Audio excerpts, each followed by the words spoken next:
rates of change in the natural and social sciences. And so the first one involves motion of a particle. So if S is the position of a particle, so like right here, we have S is f of t, there's the position right there. Then the velocity is equal to S prime of t, is equal to the derivative of the position. So in other words, right here, the velocity is going to be the derivative of this, which is, so derivative of t cubed is 3t squared. Derivative of that is minus 18. So the 2 comes down, that makes 18 times t. Okay, and then derivative of 24t is just 24.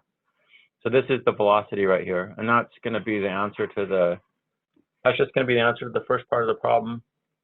Now, the second part of the problem, you want the velocity after 1 second.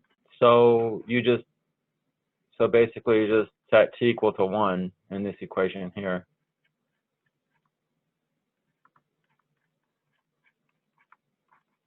Like that. So what's that? 3 minus 18 plus 24. Yeah, so so let me just illustrate that. So you're setting these t's equal to 1 because of this 1 right here. And let's see, what does that turn out to be? 9. Okay, so 9 will be the answer to the next part. And then part C says, when is the particle at rest? And rest means that the velocity is 0. Okay, so if you take this formula for the velocity and set that equal, set that and set it equal to 0, then you're going to get when the particle is at rest. Okay, so this one you can factor a 3 out. 18 divided by 3 is 6. And 24 divided by 3 is 8. Okay, then you want to factor this one.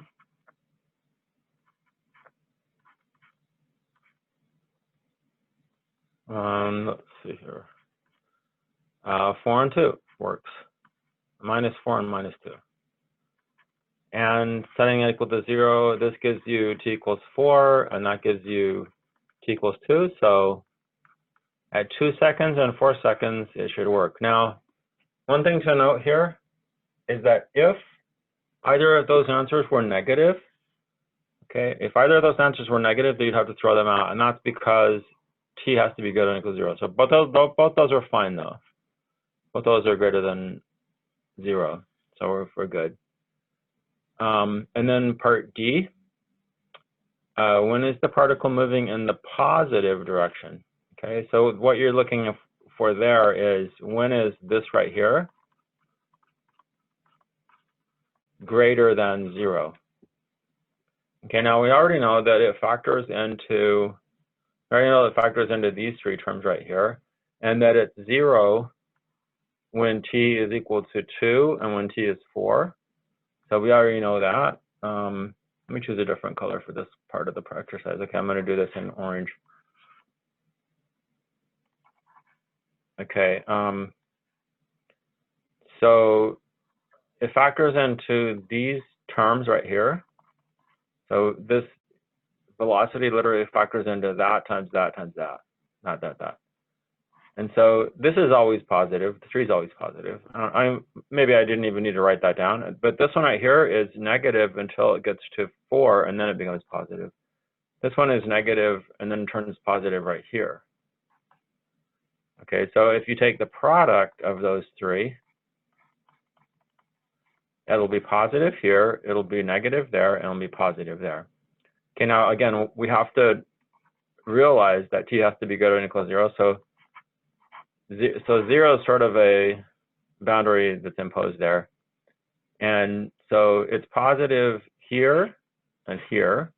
And so that's going to give us the interval from 0 to 2, not including 2, but including 0. Union from 4 to infinity. Okay, not including 4.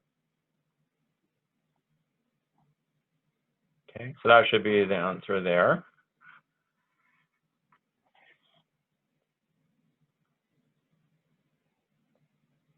Okay, part E. Part E says to draw a diagram. So diagram, to illustrate the motion of the particle and use it to find the total distance traveled during the first 6 seconds. I'm going to do this on Excel. I'll show you how to do this on Excel. So just keep in mind, this is the position right here. We know that the particle is moving in the positive direction from 0 to 2 and then from 4 to infinity. Therefore, it's moving in the negative direction from 2 to 4. But you want the total distance traveled. Okay, so let me just explain a little bit what this means here. So let's say that you're going to go to get something at Foodland, okay, at the supermarket. Okay, so you want to know the total distance that you're traveling. So you leave your house and you go towards Foodland, you get whatever you need, and then you come back. So you ended up in the same spot, right, that you started out at. But there is a total distance that you traveled. You traveled in the positive direction going to Foodland, and then in the negative direction coming back. Okay, or however you want to put positive and negative on that. Okay, so there's a total distance. So what's happening here is that from 0 to 2, you're going in the particle is going in one direction. From 2 to 4, it's going in the opposite direction, and then from 4 on up, it's going from 4 to 6. You just want the first 6 seconds. From 4 to 6, you're going back in the positive direction again. So you want to know what's the distance that you traveled here from 0 to 2, and then from 2 to 4, and then from 4 to 6. I'm gonna go back to this part right here, and I'm gonna put that into Excel to show you how that works. Okay, so let me come over here to Excel.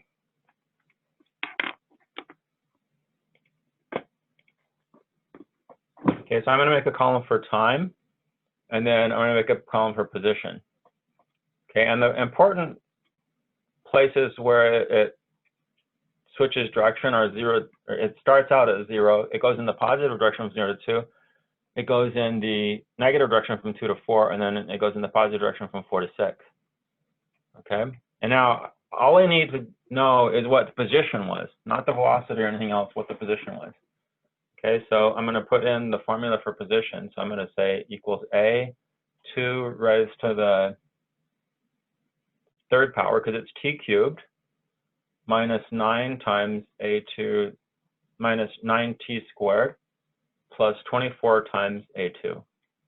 Okay, so that's the position when it started out. And then I can just double click here or drag that down and get the other positions. Okay, so so you look at it this way: from 0 to 2, it went from 0 to 20. So that's 20 that it has traversed there.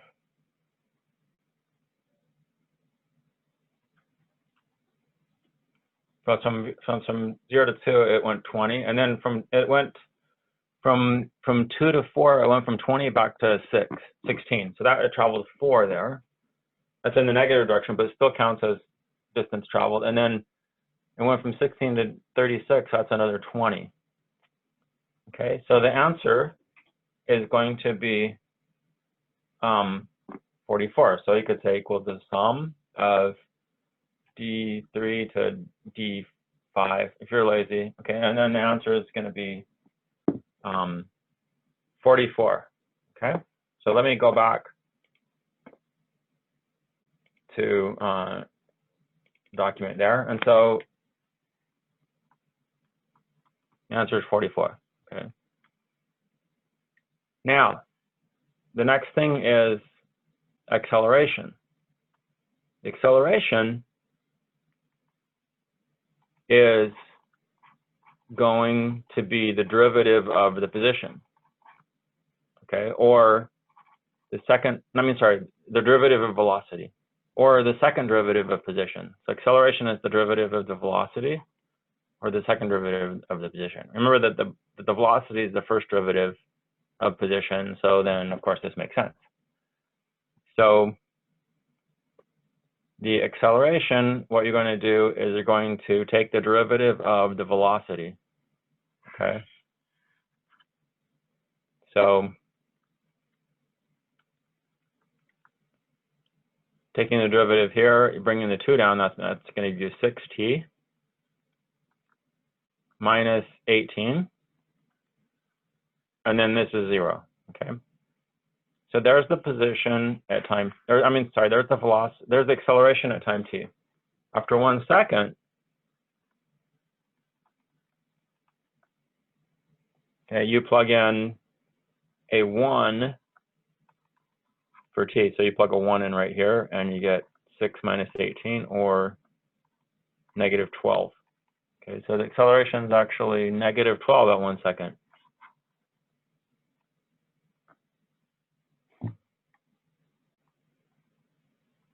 Okay, now we're supposed to graph all of them. The next part is to graph all of them on the same coordinate system.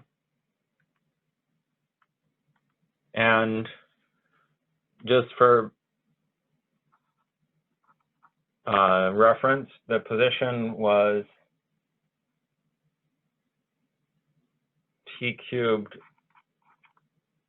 minus 9t squared plus 24t, and the velocity was 3t squared minus 18t plus 24, and the position, I'm sorry, the acceleration was 6t minus 18. Okay, so this is a line, and the slope is 6, and the y-intercept is negative 18, okay? So you look for a line whose y-intercept is negative 18 and whose slope is 6, okay? So those two work. These ones don't work, okay? So you can throw those out.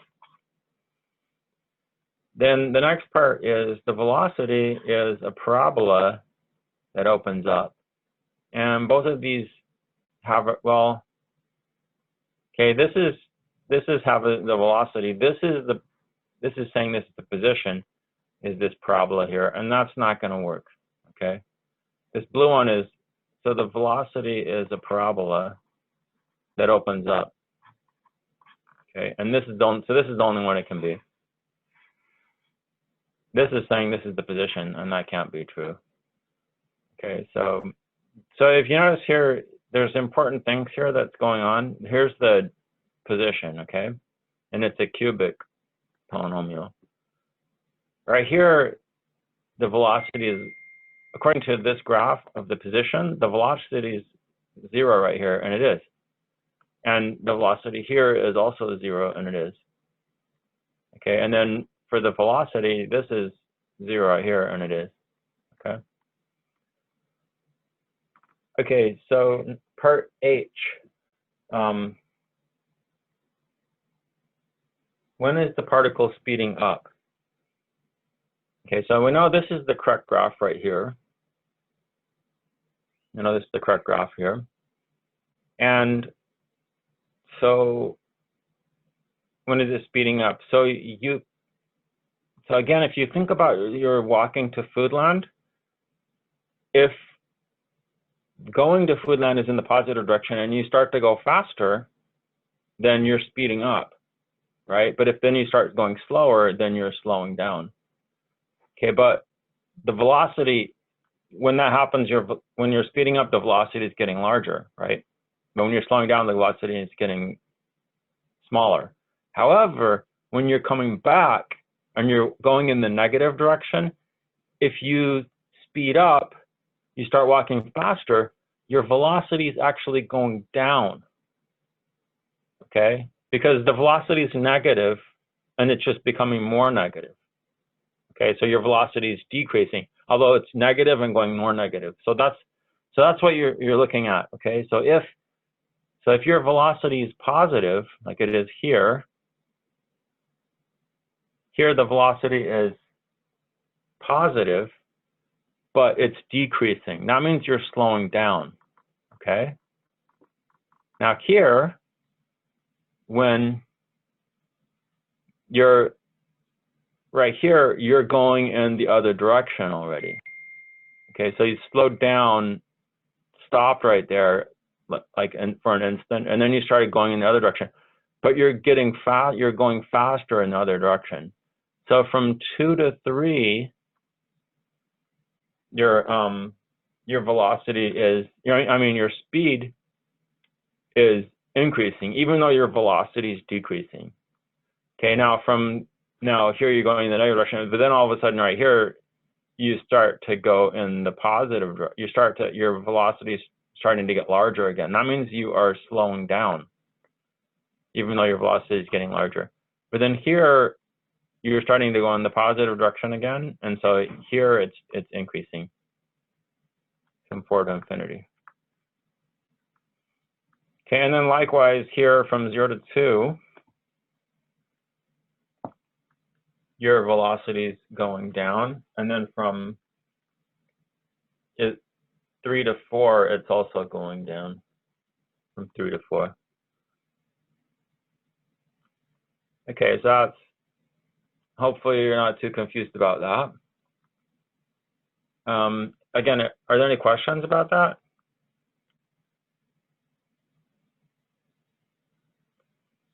Okay, let's move on to number 2. Okay, so here we have the graph of a velocity function and another graph of another velocity function of another particle. This is the first particle, the second particle. Okay, so the question is, when is the particle speeding up? Okay, so here, this is the velocity, by the way. Okay, it's not the position, it's the velocity. So here your velocity is increasing and you're going in the positive direction, right? So it's speeding up from 0 to 1. Here it's slowing down because your velocity is going down. And then here you're going in the opposite direction and you're speeding up because your velocity, the magnitude of the velocity is getting larger. Okay, and that looks like a 3 right there. So 2 to 3. Okay, so from here to here, your velocity is in you're speeding up. Even though your velocity is decreasing here, it's speeding up. Okay, when is the particle slowing down? Okay, that would be from 1 to 2. Okay, from here to here, because the velocity is going down. Okay, here it's going down. So that would be 0 to 1. It's slowing down. But then from 1 to 2, it's getting more. And then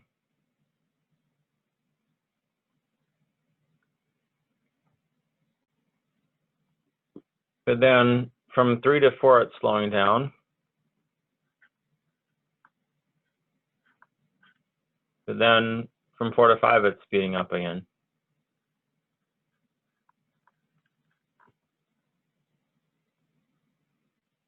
Wait, no, wait, what am I doing? I got that number zipped up. Okay, this is 2. So from 2 to 3, it's going down. And then this is 3 right here, and 4. So from 3 to 4, from 3 to 4, it's speeding up. Okay, because the magnitude of the velocity is getting larger.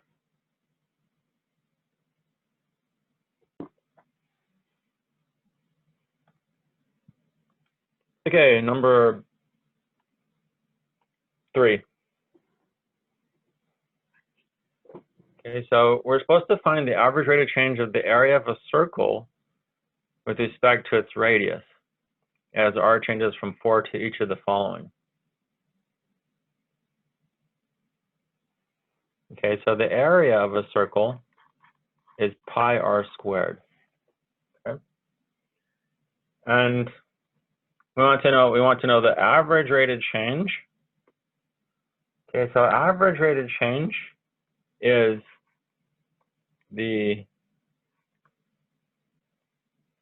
so in general, average rate of change from A to B is A of B minus A of A, little a. over B minus A. Okay, so that's average rate of change from A to B. I guess that losing this little a was kind of confusing, but oh well. So I'm going to turn to Excel to try to do this. So 4 to 5, 4 to 4.5, and 4 to, maybe I can do it here. No, it's going to be easier if I do it on Excel. Okay. So, going back over to my Excel document, and here I have the radius. And then over here, I'm going to put, I'm going to put A divided by pi. I'm just going to write A divided by pi, because if I put pi's in there, that's mess stuff up. Because I want to put pi's in, I want to put pi in the final answer. Okay, so the question was from 4 to 5. So here's 4 to 5, and then they want 4 to 4.1. Wait, no, 4.5, and then 4 to 4.1. So those are the three. So 4 to 5, 4 to 4.5, and 4 to 4.1. Those are the first three that they're asking for.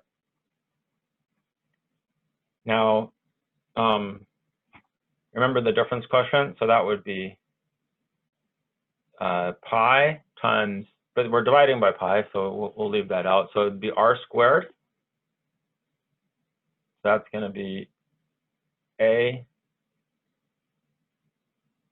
wait a minute. Let's start here. I'm going to put the rate of change right here. Okay, so that's a.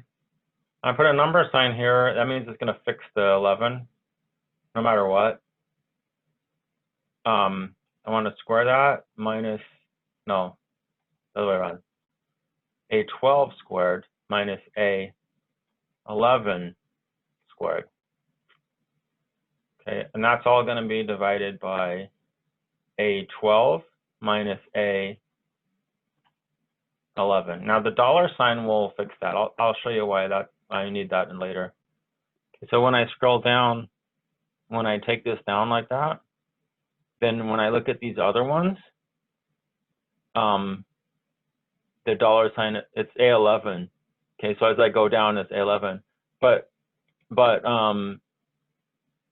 this is A12, this is A13, and this is A14. So it's actually giving me, it's actually finding the average between that value and that value from 4 to 5. And this 4 to 5, this is from 4 to 4.5, and this is 4 to 4.1. Okay, so so the answers are 9 are going to be 9 pi, 8.5 pi, and 8.1 pi. Okay. Also, the next part is asking you what's instantaneous. So we can like experiment around here. Maybe put a couple more values in and then draw that out and see what's going on.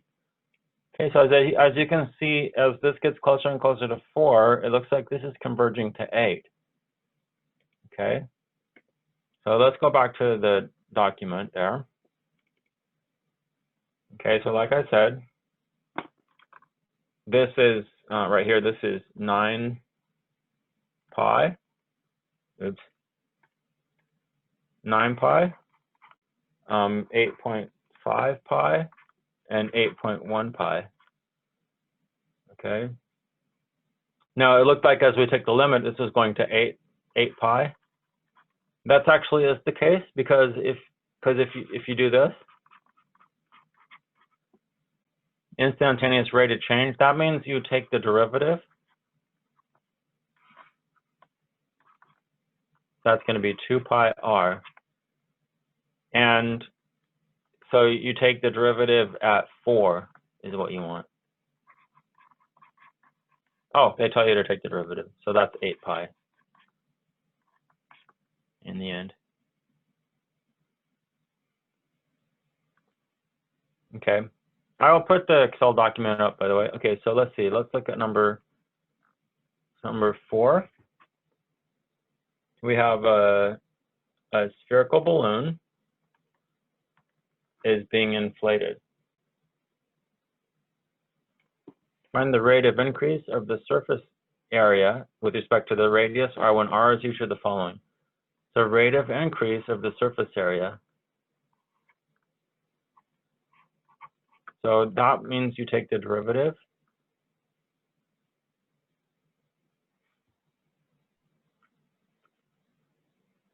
Whoa, I don't know what happened here, but this is wrong. This is wrong. It's 4 pi r squared is the surface area. Okay, so when you take the derivative, you get 8 pi r is what you get. Okay. So for this first one, S prime, you just plug a 1 in for r, and that gives you 8 pi times 1. So that's just going to be 8 pi. For the second one, again, that's 8 pi times 6, or 48 pi. And for this one, it's S prime of 8, which is 8 pi times 8, or 64 pi.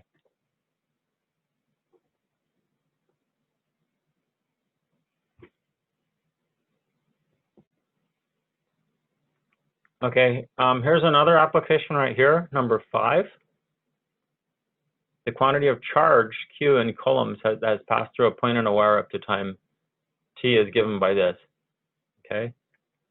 Now, it turns out that the current in the wire, you guys maybe understand a little bit about what current is.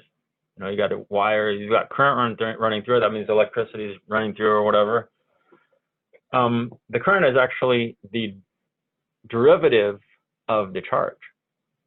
Okay, so the current is the derivative of the charge. Okay, so if this is your charge right here, then your current is going to be its derivative, which is 3 t squared minus 4t plus 4.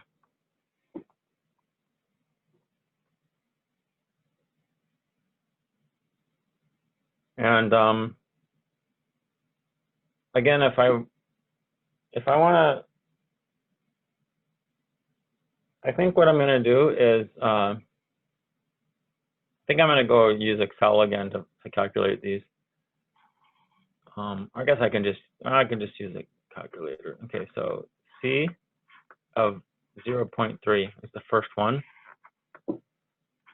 So it would be 3 times 0.3 squared minus 4 times 0.3 plus 4. And I get 3.07 amps, 3.407 amps. Then I want to set t equal to 1. Maybe a different color because that's red.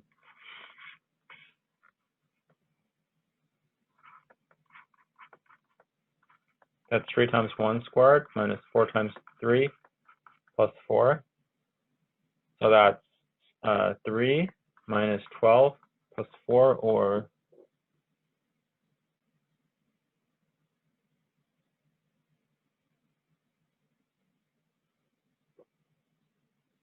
wait, what am I doing?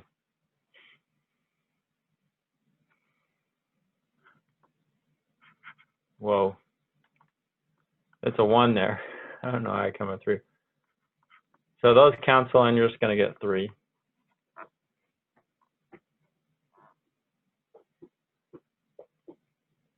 Okay, now for the last part, it's asking what time is the current the lowest? So the current, if you look at this is a parabola. Okay, so So the current, which is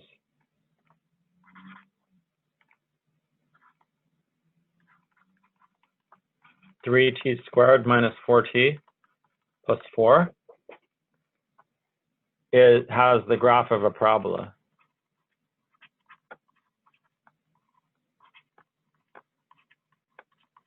So that means that it's got a low point. So basically they're asking, where is this low point? What is this value here? At what time is that? Okay. So if this is t, and that's, you know, the current, then what is this value right here? Not what the height is, but what this value, what this t value is right there. Okay, now, so you might have heard something called the vertex formula.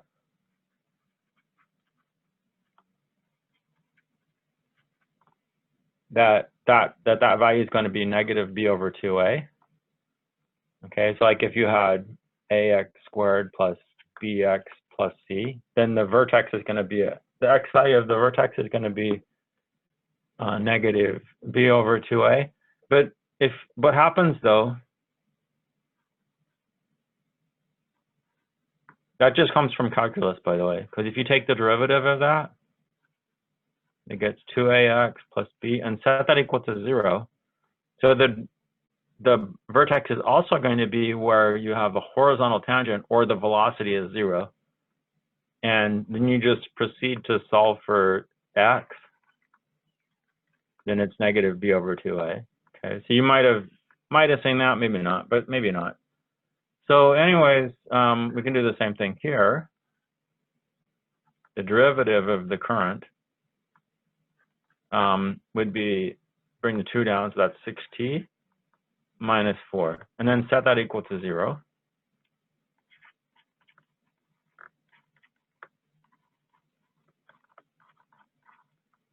And so that would be the answer, 2 over 3. After 2/3 of a second.